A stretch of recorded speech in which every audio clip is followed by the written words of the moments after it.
Ekitundu ky'empundu ekisangibwa mu disitulikiti y'e Kasese nga kye kyawula Uganda ne Democratic Republic of Congo. Era ekitundu kino kimaze ebbanga nga kirina enjatika mu byokwerinda byakyo olw'obulumbaganya Abayeekera bwe bazze bakola mu bantu b'ekitundu kino nga bava mu bibira by'e Congo kw'ossa endwadde zinnamutta okuli Ebola n'endala ezibayimbye endubaale. Abakambwe b'akabinja ka Allied Democratic Forces bamaze ebbanga nga batigomya abantu b'ekitundu kino nga bava e Congo gye basimba amakanda era gye baava ne batukyalirako wano mu Kampala mu musenene wa 2021 ku luguudo lwa Parliamentary Avenue ne ku kitebe ekikulu ekya poliisi mu Kampala era ne balekanga abantu basatu baluguzeemu obulamu ekyawaliriza UPDF okusindika amagye okubasesebbula. Enkya ya leero eggwanga likeeredde mu ntiisa olw'ettemu erikoleddwa ku ssomero lya Ruhubirira Secondary lisangibwa Empondwe okumpi n'ensalo ya Uganda era okukakkana ng'abayizi ab'ekisula 37 battiddwa. Mukaaga ne bawambibwa ng'aliwo n'abayizi abalala basatu abasobodde okusimatuka abajambula bano.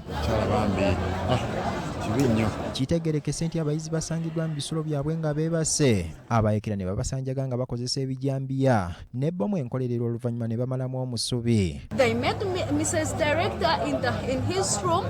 They were like, "Do you have a phone?" She said, "Yes, you bring that phone." "Do you have money?" She said, "No." "Do you have food?" Then the lady took them to the store and they took our 3.5 sacks of posho, then a half sack of beans. Abayizi abasangiddwa nga bakyalimu akasa abasigaddewo batwaliddwa mu ddwaliro lya Bwera General Hospital okusobola okufuna obujjanjabi. Each and everything of ours is being banned. Let it be knickers, sandals, documents, especially my documents have been banned.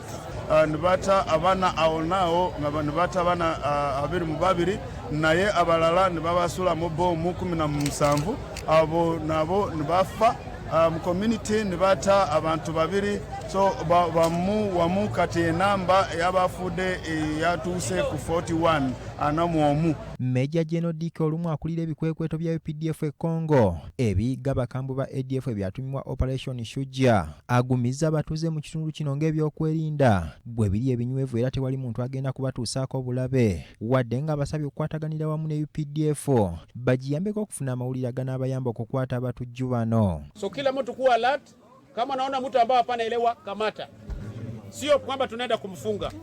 Kamata tu, sema LCE mtu hapana eleweka. Ni kibaya sana mtusemee makosa yametokea kwa watoto wetu kufa. Amani ilikuwa iko mingi. Mimi sikae hapa, mimi nakaa Kongo. Muda yangu yote niko Kongo. Omubaka omukyalo wa Parliament akiikirira disitulikiti y'e Kasese Kabugo Florence atabukidde ab'ebyokwerinda mu kitundu kino bagamba nti bataddemu obugayaavu ekyawadde Abayeekera omwagaanya okulumba essomero lino. I'm surprised that our students have been killed. Where was this security when these killers came to Uganda? Where was the security? They have to tell us how our people have been killed.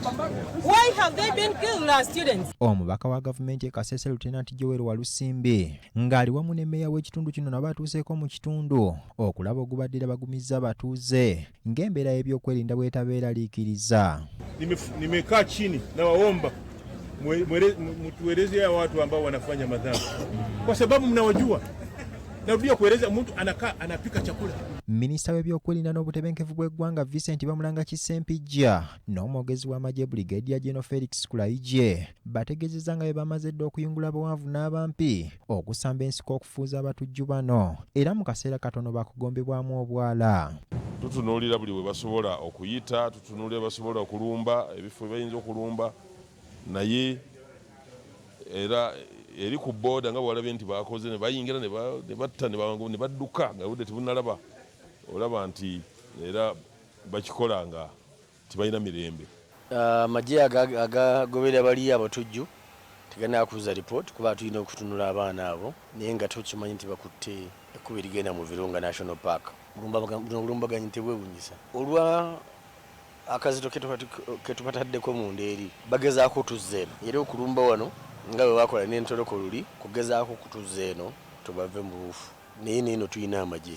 Kulaije agamba bafunye amawulire nti waliwo abatuuze abadde bakolagana n'abakambwe bano nga babawa amawulire era nti nabakaddeko nabakukwatibwa. Olwedde tumaze okumanya nti balagiriddwa wali omuvubuka eyazze abalaga ekkubo nawe awali amagye okugewala so batera kubeera ne enzaalo y'ekitundu ebayambako kati otwamutegeddera tugenda mufula. Obulumbaganyi buno bufaananako n'obwo obwakolebwa ku ssomero lya Kichwamba National Teacher Institute e Kabalole. Abayeekera ne bateekera ebisulo by'abayizi omuliro era abawerako baalugenderamu ne basiriira ne baggwawo. Era obw'omulundi guno bujjidde mu kiseera ng'omuduumizi wa ADF Jamiru Mukulu yagombebwa mu Ddoobwala era ali mu kkomera eruzira ku misango egy'obutujju. Ronald Kitanda ne Robert Kule, BBS Terefayina, Gambuuze.